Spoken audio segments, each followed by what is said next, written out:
because I do 1,300 crunches and sit-ups 4 times a week. What's a dose? Can you translate for us? Winner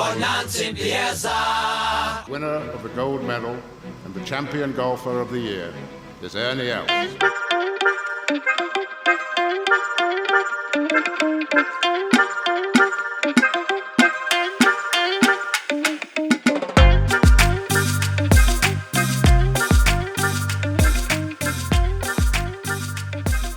Welcome back to the Goats Track, the podcast about golf and golf-adjacent stuff, mostly from Africa.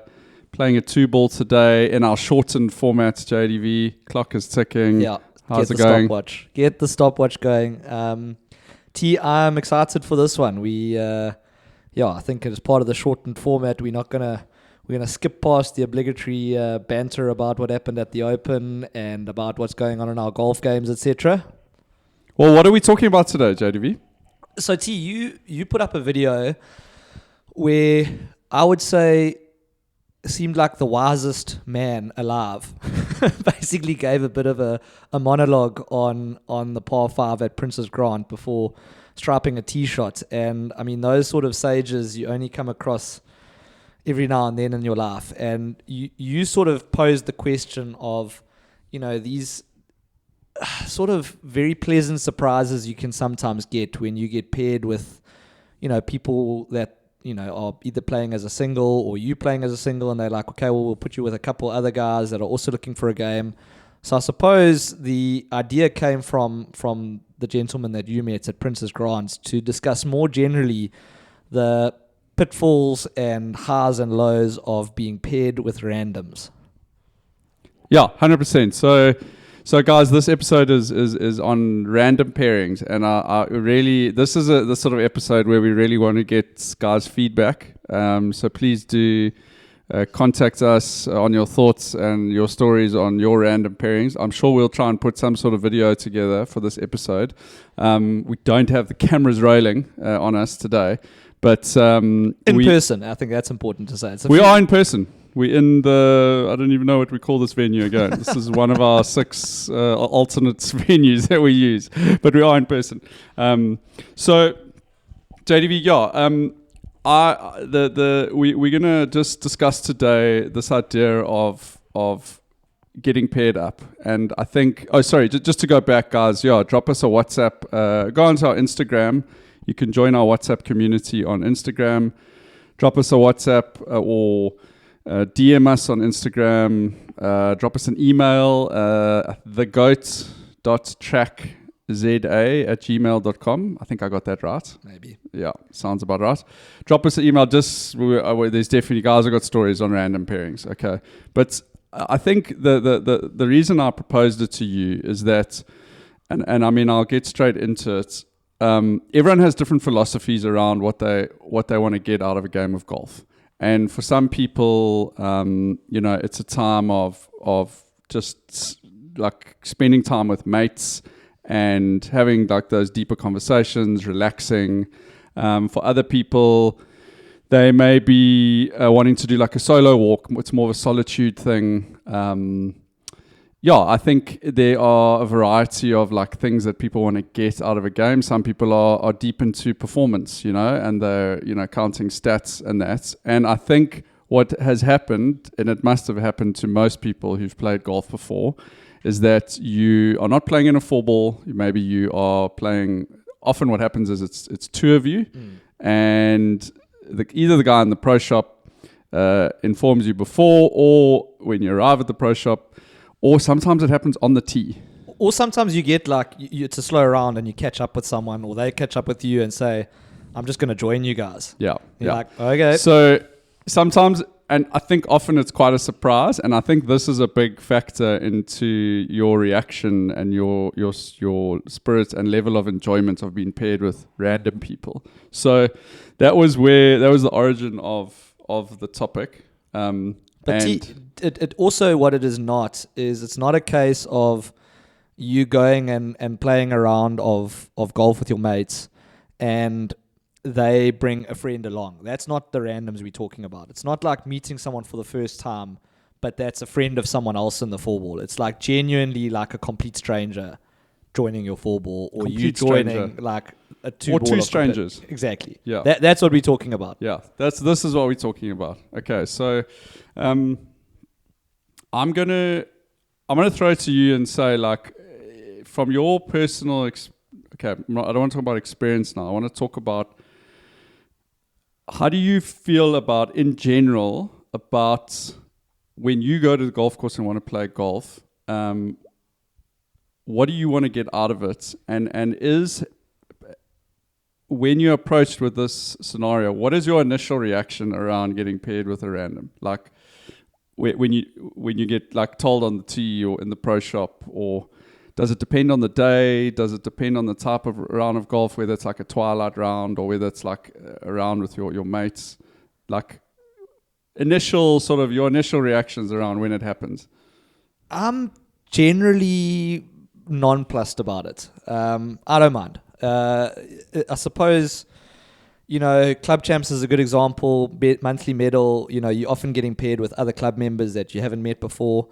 I'm not too worried about being paired with a random. But then you know it's going to happen. But also, even like if you've got a 3-ball or if you're a 2-ball and you're in a pretty full field, you've got to expect that it's possible. Yeah. And again, like, for the most part, as long as it's and I was going to say, as long as it's not someone who's in like complete beginner where you're trying to get around on like a clock, or it's not someone who's uber competitive if you're not in the mood for it, or it's not someone like the one Club Champs I played at Victoria Country Club. It was a Bally who was like the most self-deprecating, like aggressive oak I'd ever met. Like, after the second hole, clubs were flying all over the show. And you sort of sitting there like super awkward, because if it's your mates, you can just shit on them and be like, this is like unacceptable, dude. And now you've got like an 80-year-old oak swearing and chucking clubs and smashing bunkers, and you're like just awkwardly sitting there. So yeah, I mean, for the most part, I feel like when you get paired with randoms, those are the guys that everyone gets anxiety about being paired with, but you seldom are paired with like absolute rippers. Yeah, so I would say my take on it is that I like knowing in advance. So like, obviously, whether it's Club Champs and that, you obviously know you're going to be, it's a competition. You're going to be drawn. You're playing with other people. I think it's I'll be honest with you, the scenario we were in on Sunday, when I was there with like a very good mate of mine, we had booked as a 2-ball. It was an opportunity to catch up with him. I haven't seen him. He lives in a different part of the country. I wanted to show him the golf course. So I wanted to talk to him around the golf course and whatever. And we literally had the first tee experience. So we started literally driving our golf cart towards the first tee, and this dude we see this guy come out of like the halfway house. It's early in the morning at Princess Grant's. And, so he's had a pie and curry gravy then. So I can get into that story. but he starts pushing his trolley down towards the first tee, and I just said to Smelly, I was like, oh, here we go. Because I've had experiences before at some home clubs where you get residents who just try and sneak onto the golf course. And I had the sense, like my immediate reaction was like, oh, here we go. We're going to have an issue. The oak's trying to sneak on in front of us. And there was already a 2-ball that had just gone off. Anyway, so that was I generally have that bad initial reaction. And I actually don't know why I have that, because completely overall, my experience of playing with randoms, I would say, is like 95% being amazing. Like, I've met amazing people, and just really I really enjoy it. Like, I enjoy that sense of like, I think golf is such an amazing game for that reason, that it's this like community of people who share this like weird passion. Yeah. I mean, it's the same as when you go to a random golf day, JDV, and maybe one guy on the 4-ball. You often play with 2 other random guys, but you're playing a 4-ball alliance. By the end of the round, you're like hugging each other. Just quick stop there. We often hugging each other. I got paired in that scenario. That's the same story I told you, where the oak that I was playing with from our company had never played golf before. Got to the fourth hole and was like, how many more holes are there? And I was like, another 14, and he walked off the golf course. So he wasn't a random. No, he was but it gets worse. But for the other guys. So the other guys that we were playing with, at the end of it, I was like, geez, we really struggled around there. And I looked at the scorecard and I was like, my score was completely wrong. Their scores were completely wrong. And we were like, amazing amount of points. Now I'm like trying to speak to two random oaks, being like, I was like, can I just check the scorecard? And they were quite like, no, you can't. And I was like, I got a glimpse of it and I was like, no, Oaks, I didn't shoot that. Like, I actually made double there. I rung out there. I didn't make a par. And they were like, don't worry about it. They were like, no, it's fine. So then I like didn't know what to say. Like, do you cause like a ruckus? Yeah. And then like the prize giving game, you were at this golf there. game. I was genuinely sweating because I was like, God, if we win a prize, like, do I like not walk up and protest? And anyway, thankfully everyone else cheated way more than our four-ball did, so we weren't sniffing the prizes. I think you guys did get a prize. No, we didn't. We didn't. Thankfully, I was shitting myself that we were going to get a prize. Look, I think it is worth saying that there were a lot of government officials at that golf day, and I think that was the accepted norm. That probably the guys who got the prizes were the guys who made the biggest donation on the day. Let's just leave it at that. Yeah, but I mean, yeah, okay. So, going back to that, like, I don't know why that like is often my initial reaction, but I was like, I wanted to like chat to my mates, whatever, and now it was like, oh my God, is this guy going to be really chatty? Is he going to be like interfering like within our conversations and that? And we had the most brilliant day, and this guy turned out to be JDV. Like maybe I'll just go straight into the story, but like, so it turned out to be like an absolute beauty of a gentleman. He was a journalist, which was really interesting. So essentially, he'd grown up being a journalist for like the Citizen and the Star newspaper in Joburg. And I guess I would put his age at like late 60s, maybe like 70 odd. So he was literally, the stories he told us was like mind blowing. Yeah. Like, he was literally a journalist through the transition of South Africa's democracy. And, you know, And I think what was great about him is that he wasn't brash about these stories. We sort of drew them out of him during the round. So he was just talk about journalists. We spoke about golf for ages. His pace of play was aspirational. I saw he was still talking to you mid-swing. So he was walking Princess Grant, and he had one of those golf trolleys that's got a remote control. Yeah. Unbelievable. I mean, the way the Oak operated that thing was like Michael Schumacher, bro. I mean, he was 100 meters away driving his trolley to the next tee box. I mean, I was like, wow, this is a game changer for when I get to my 70s, bro. I think that's an auto buy, that thing. But yeah, like just such a, and look, I think it helped that me and my mates were both, like, I quickly became very like open-minded, and I was like, okay, we're gonna have this guy playing with us, and it turned out after the first hole, I was like, it's gonna be great, and my friend was also open-minded. I think sometimes you can, you know, if you're playing with a friend who's like, oh fuck, this sucks, you know, I just want to like talk smut, and but you know, the guy wasn't overbearing. Just a great chap. And I mean, but anyway, I just want to touch on some of the stories, because not to take a deep sidetrack, but like, I mean, dude, this guy had flown on like private jets as a journalist with like Madiba. And he flew with members of the apartheid government to Zambia to like pre 94 to like basically start negotiations with Thabo Mbeki and them who were in Zambia.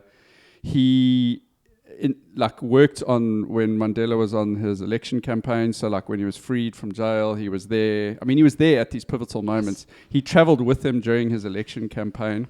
He then got picked up by Reuters and was transferred to their office in Washington. He used to attend White House briefings. He sat in the Oval Office with Mandela and with Bill Clinton, like crazy stuff, bro. And was so like humble about it, and had some amazing takes on. And I give him a shout. I mean, his name is Rich, but had some really humble, interesting takes on like journalism and AI, and like it was really fascinating hearing his stories around it, and just on politics in general. I think you would have loved the This sounds like a dream pairing. I've got to wait till I mean, I'm on the other opposite end of the spectrum. So like halfway house, I was telling Smelly about the virtues of the PG curry and gravy, and then we to be fair, we only had it after the round, but old Rich had a banana and a boiled egg. And he's like, it's not because I'm like a cheapskate. Like he'd bought these from home with him. Okay. But he said he plays like 5 rounds of golf a week. And he said, I find if I eat like halfway house food, I just get I lose my energy. It like makes me full and bloated. So he's like, every night I boil an egg and I grab a banana from the fridge, and that's my golf like lunch for the day. Oak's preparing nutrition. Oak was like wisdom, like the nutrition wisdom was there. And a great guy, like obviously like picked up golf really late in life, but like completely bug bitten. As I say, plays like 5 times a week. How does he play? And he's a swallow. Like he lives in KZN for like 5 months of the year in the winter, and then he a member of Glendower. Nice. And then travels up to Joburg and spends the other sort of 5 months with it. Yeah, he's a Bali JDV. To be fair, Rich, if Rich is listening, he's playing off the wrong tees. I don't think he's the only one. This is another conversation, but like my man, there's a blue set of tees, like, but straight down the middle, JDV. You know, as I said, aspirational pace of play. Yeah. Like I think we were holding him up in our golf cart. You know that's the case when you just see the auto trolley just come cruising past your golf cart. So a great experience, and like before I pass it over to you, like I think Sunday for me like reaffirmed it that I'm going to try and avoid having... And then when I say I had a bad initial reaction, it was in my own head. And I think if I look back on all my experiences, so when I was in Canada, this was very common to get paired up with randoms because they like filled that tee sheet like, you know, like if you were like playing single, they were like, you can play, but we're going to pair you up with like this married couple and, you know, whatever, this guy and his daughter. And so like I played tons of golf over there with randoms. East London Golf Club, like one of the most amazing rounds, like I always remember these rounds of like good weather and great golf courses, but me and a random guy, also a guy who was like just in town on business, who wanted to come see the golf course, had like an epic 18-hole match, random Oak. Awesome. So I've like literally got done work networking through random pairings, and I'm not talking about golf days, I'm just talking about proper randoms. So I dig it. I'm all for it. But I've had like one probably experience where I played with a guy who was like way too overbearing and wanted to bet on like every single hole, like in Canada, and probably drank like 8 beers in like 9 holes, and I think might have been on some other drugs as well. So like I have had that experience where I was like, you think the guy's fun for the first hole, and then you're like, the soak is a lot. Like, after the round, we need to tell him that we are leaving. We are not sticking around at the halfway house.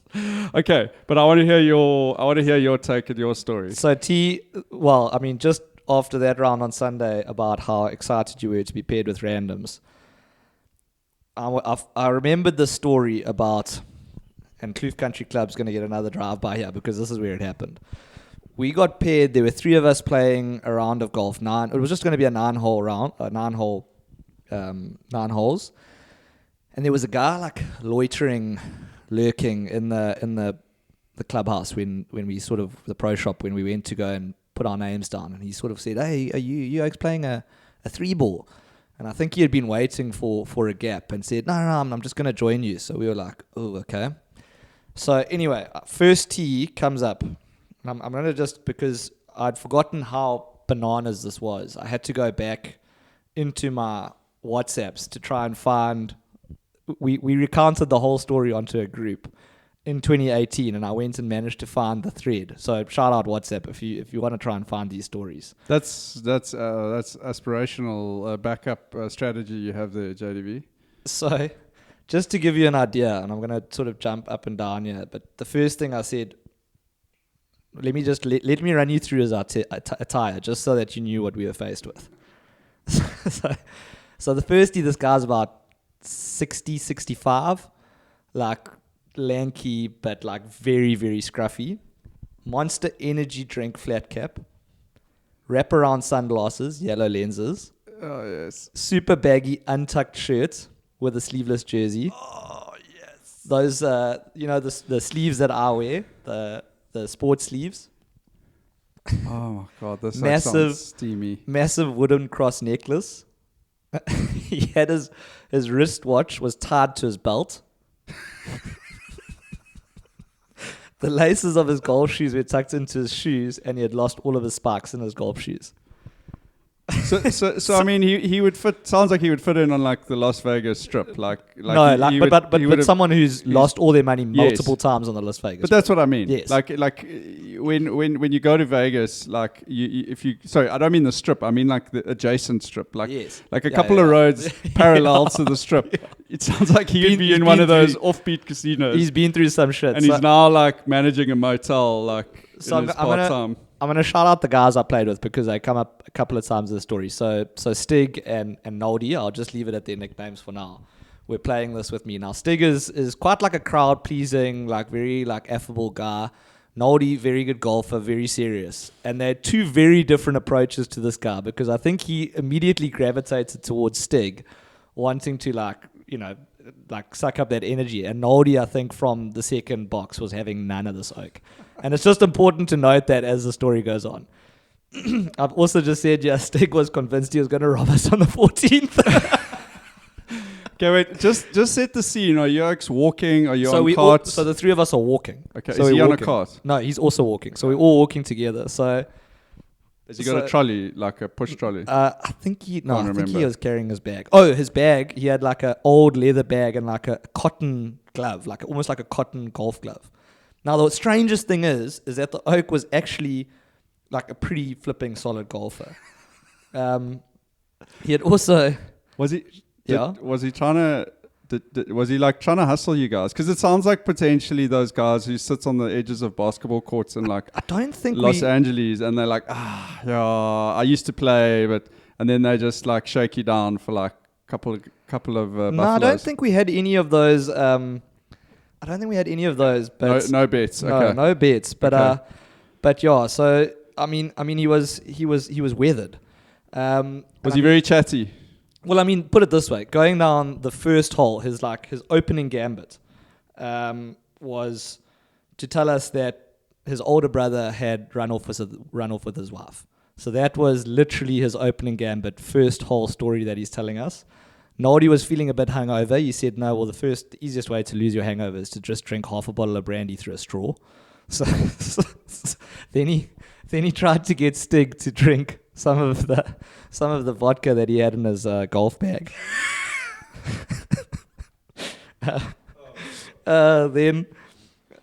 So also we waited. It was his turn to tee off. So and I know, Terence, you're going to say that this is unbelievable. I'm making this shit up.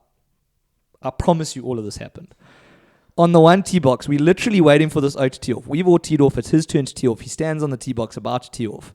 Then he puts his driver down. He pulls his pants down to his ankles and just takes a slash on the tee box. So, what, like next to his ball or next to a tree. So I've written here, he pulled his pants down to his ankles to take a slash on a tree while we're waiting for him to play his shots. That is so sick. Oh, shit. So... Like, did you get a sense that he was pissed? Like... No, he was just a weathered individual.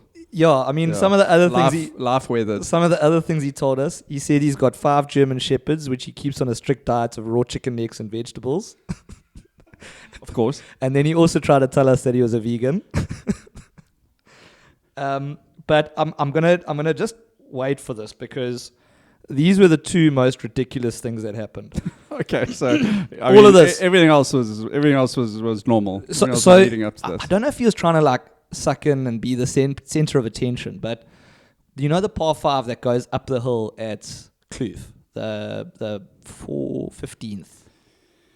Oh yeah, that's The 14th, the dead, 15th, that dead 16th. straight 16, one. 17, 18, the 16th. Yeah, horrible hole. So yeah. 16th, anyway, 16th comes. By the way, like of the many shitholes at Kloof, that's potentially the worst. Yeah. So Really don't anyway, like that hole. Noldy had smoked a drive, smoked a second shot, was on the green putting for eagle. This like was like crawling his way up the fairway. He was out of it. And I don't know if he was trying to like take the shine off Noldy. The oak genuinely started like faking a heart attack on the fairway while Noldy was trying to putt for eagle.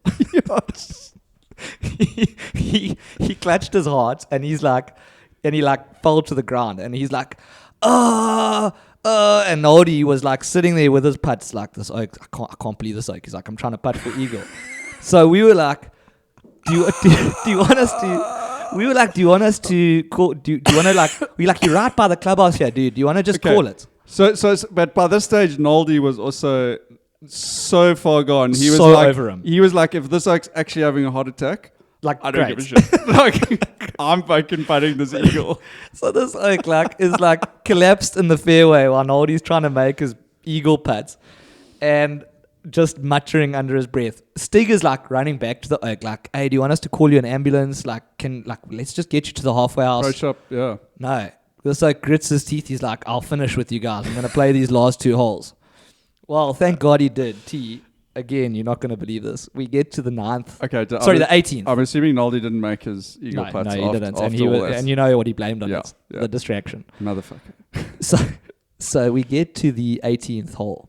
And we get there and we're like, okay, we're about to like all get up to the green. Our balls are on the green. We're about to putt. He's like, just hang on for a second, guys. Just come around me here. And we're like, okay. He's like, I just want to just stop and just have a moment of silence and just say a quiet prayer because my dad's actually buried underneath this green. Which green is that? The 18th at Kloof. We were like, okay. While you were on the green or on the tee box? On the green. So he didn't say this until we got to the green, and then we had to like stand around while he said a prayer for his dad who was buried under the 18th green at Kloof Country Club. I mean, As one does. as you do, yeah.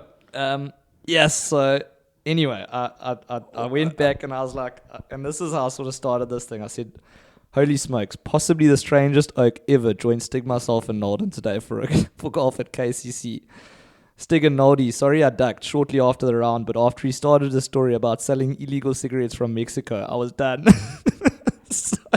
so that's what they were like treated to at the end, like post-round drink. He was like, yeah, let me tell you about the time I was smuggling illegal cigarettes from Mexico. And I was like, okay, I need to go home now. I mean, I'm impressed you guys did the post-round drink, but you know, in a situation like that, you've got to see it through, JDV. Yeah. You know, you've got to get the full experience. He said it a lot. He said it was a second round in 28 years. Yeah.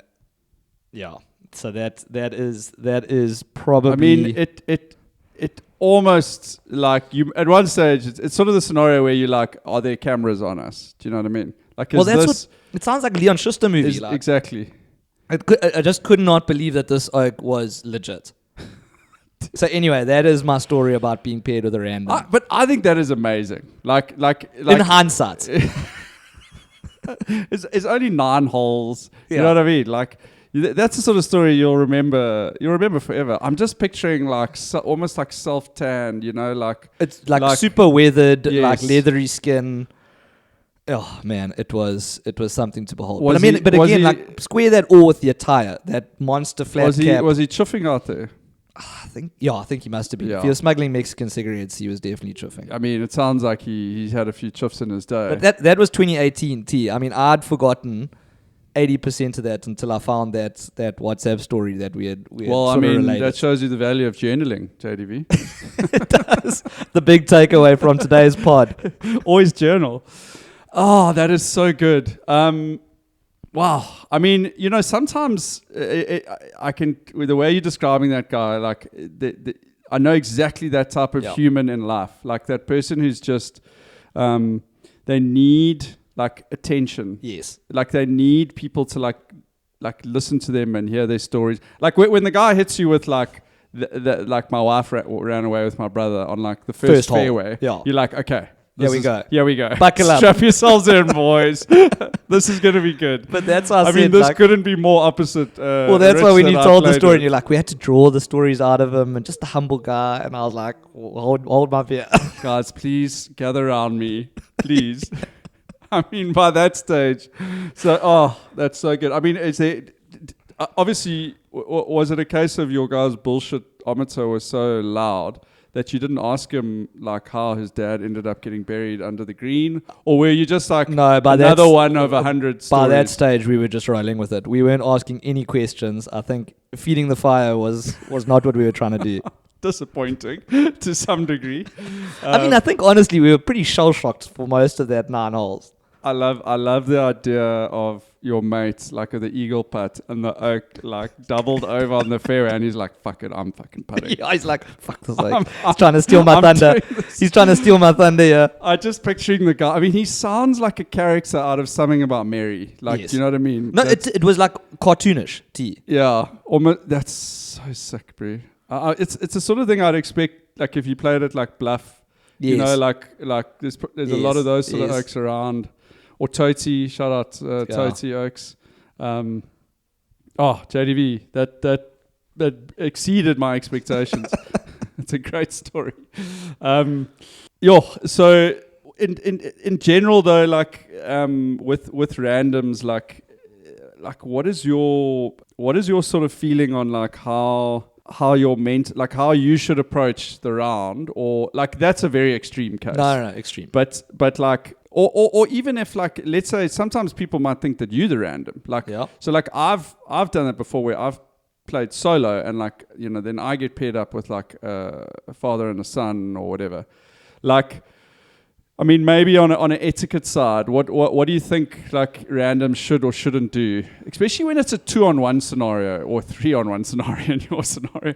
Maybe that oak just felt a bit overwhelmed. But I mean, my way to play those are generally to almost be a bit of a chameleon. Like you see what their vibe is and fit in with that. Yeah. If you're the minority joining a group, then I just, I'm going to keep to myself. But if it's like a jovial group, then you jovial. If it's like a super competitive group and they want to have a competition, like, cool, I'm up for that. Like, I think you adapt, or I would personally adapt to the situation and like try and read it rather than like be the situation. I know another one, we had things always seem to happen on like twilight rounds, like 9 holes in the afternoon.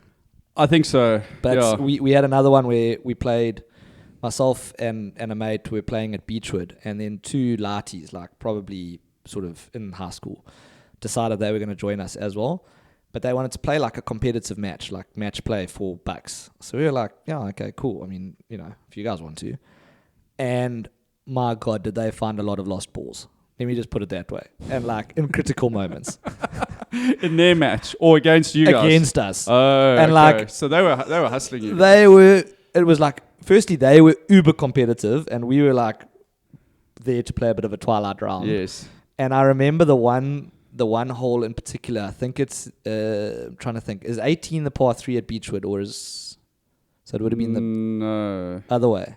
18. Yes, 18 is the par 3. Okay, so it was then. It was the front 9, and I think it was the 7th. So it's the one that it's a dog leg left. So you tee over the wetland towards the beach, and then it goes left. Tough hole, yeah. And this light, he pumped it. I reckon it probably hit the ocean. He pumped it so far into the beach. On the dunes. So we like left him. We were like standing there on the green, like we were putting out. And the next thing, this ball comes from the fairway. I think you've told me this story. And landed like 2 foot from the flag. And we were like, oh shit, okay, did you sort of take an unplayable, or just like not an unplayable, like lost ball, drop it on the fairway, like, okay, that wasn't a rule at the time, but you're not fine. in the hole. Yeah, like, well done, good luck. He's like, no, I'm there for birdie. We're like, are you telling me that's your shot from that tee shot? But again, you like it's High not like school. your mates that you can call bullshit on. You're just Yeah. like, okay, well, great shots. Yes, I mean this is a whole other podcast, but playing golf when you're at high school and that, yes, bro, I saw Oaks cheat their lights out because you at that like peak of like competitive.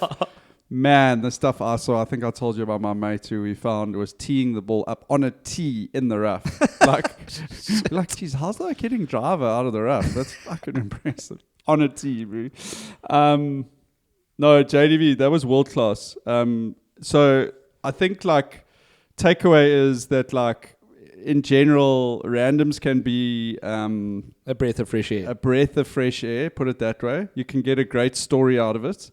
So I think open your hearts and your minds, especially to, what was the guy's name, JDV? Mark.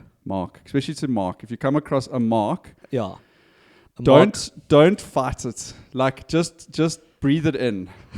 Breathe it in, you know. Enjoy. You'll have the story that JDV has, and write it down afterwards. Well, I've saved the screenshots now. I think that I have not had as an extreme experience, but I'm talking about how all my experiences have mostly been positive.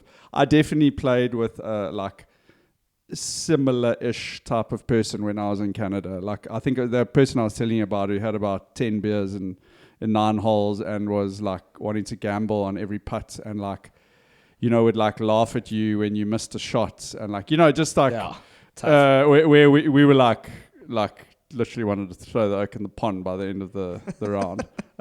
But like I still would say overall like my experience has been really good, and like I think the beauty of golf is like, yes, it's a great place to like reconnect with mates and to like just to have fun with mates and that, but if I think of some of the, and even in the last 3 years, JDV, some of the best rounds that I've had has been at like competitions or at like Young Tom Morris where we're playing like a serious match against, but it's like people you don't know. Yeah. And so if you can do that, like if you sync up with a random, I mean, it is interesting when guys are like, okay, what are we playing for? Then you know what's up a random you're playing against. He's like competitive. Or if it's like Rich, who we played with on Sunday, who was just there because the oak was absolutely golf bitsin'. I mean, I didn't actually start the story by saying, because we said to him, so, and this is actually talks to people's takes on randoms. But what had actually happened is he was supposed to be teeing off with the guys in front of us, the 2-ball, and they were actually teeing off 10 minutes after us. And I think what happened is those guys got to the pro shop and they were told, by the way, you've got a single with you. They went down to the tee box and they were like, no one, yeah. Let's just go. no, because they were supposed to be after us. Okay. They went down to the tee box at like 7:05. They were supposed to be at 20 past, and I think they were like, fuck it, let's just go. And then he walked down and he was like, oh no, I'm supposed to be playing with Corbus, and like the pro shop had given him the names.